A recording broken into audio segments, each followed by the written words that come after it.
shirkii saddexda cisho socdo Djibouti lagu qabtay oo lagaga hadlayay isdhexgalka arrimaha dhaqaalaha ee gobolka.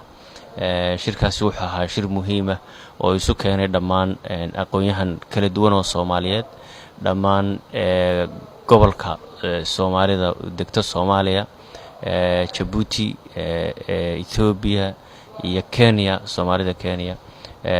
dhammaantood waxay isugu yimaadeen in laga hadlo maxay Soomaaliya ka faa'iidi kartaa isbeddelka gobolka ee dhaqaalaha iyo isdhexgalka dhaqaale ee socda.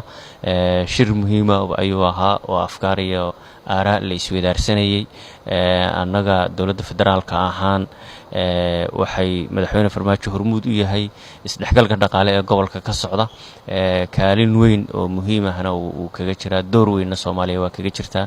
waxaan aaminsanahay inaan wax fara badan ka faa'iidi doono haddii gobolku isu furmo, dhaqaale ahaan isu furmo, amniga la iska kaashado, xasilooni siyaasadeed gobolkan dhibaatooyinka faraha badan ka taagnaayeen geeska Afrika uu helo. arrimaha sidaas ah Soomaaliya way ka faa'iidi kartaa, shacabweynaha Soomaaliyeedna waa ka faa'iidi karaa. nabad inaynu ku wada noolaano geeska Afrika aynu u baahannahay, nolol in aynu wada helnaa baynu u baahannahay.